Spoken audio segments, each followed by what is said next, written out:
அவர் புதுக்கோட்டைக்கு அருகில் நடைபெற்ற பொதுக்கூட்டத்தில் பேசுகிற பொழுது ஒரு ஒன்றிய உள்துறை அமைச்சர் என்கிற நாகரிகத்தை கூட கருதாமல் அவர் வைக்கிற பொறுப்பிற்கு ஏற்ப கூட பேசாமல் ஒழித்து விடுவேன் அழித்து விடுவேன் என்று பேசிவிட்டு சென்றிருக்கிறார்.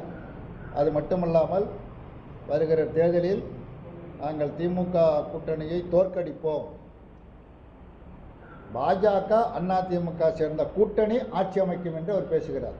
கூட்டணி ஆட்சி என்று தெளிவுபட மிக உறுதியாக சொல்லுகிறார்.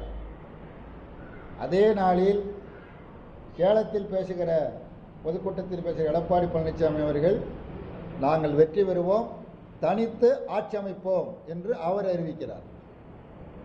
ஒரே கூட்டணியில் அங்கம் வைக்கக்கூடிய இரு தலைவர்கள் இருவேறு விதமாக பேசுகிறார்கள்.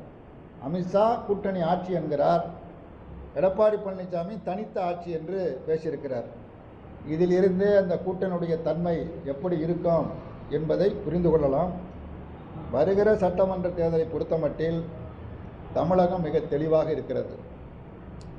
திராவிட முன்னேற்ற கழகத்தின் தலைமையிலான மதச்சார்பற்ற முற்போக்கு கூட்டணி என்பது தேர்தலுக்காக உருவாக்கப்பட்ட கூட்டணி அல்ல. அதிமுக பிஜேபி கூட்டணி இருந்தது. கடந்த நாடாளுமன்ற தேர்தலில் இல்லை என்று எடப்பாடி அறிவித்தார். அறிவித்தது மட்டுமல்ல, இனி எக்காலத்திலும் பிஜேபியோடு கூட்டணி இல்லை என்று அறிவித்தார். அப்படி அறிவித்தவர் இப்பொழுது கூட்டணி சேர்ந்திருக்கிறார். அது அவர் விருப்பம். அதே நேரத்தில் திமுக தலைமையிலான கூட்டணி என்பது கடந்த 10 ஆண்டுகளாக நீடித்து வருகிறது. 3 தேர்தல்களை சந்தித்திருக்கிறது. இன்னும் சொல்ல போனால் உள்ளாட்சி தேர்தல் உட்பட 4 தேர்தல்களை சந்தித்திருக்கிறது. 2019 நாடாளுமன்றத்தில் சந்தித்தது, வெற்றி பெற்றது. 2021 சட்டமன்ற தேர்தலில் சந்தித்து வெற்றி பெற்றது.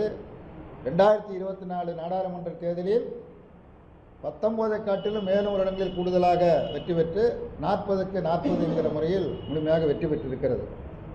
தமிழ்நாட்டின் அரசியல் வரலாற்றில் 10 ஆண்டு காலம் தொடர்ச்சியாக ஒரு கூட்டணி நீடித்ததாக நான் அறிந்த வரையில் எந்த கூட்டணியும் அமைந்தது கிடையாது.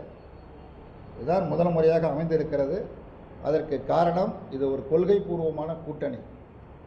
இந்த கூட்டணியில் குழப்பம், இந்த கூட்டணியில் இருக்கிற கட்சிகள் வெளியேறும் என்று எடப்பாடி பழனிசாமியும் பாஜகவினரும் பல இடங்களில் தொடர்ந்து பேசி வருகிறார்கள்.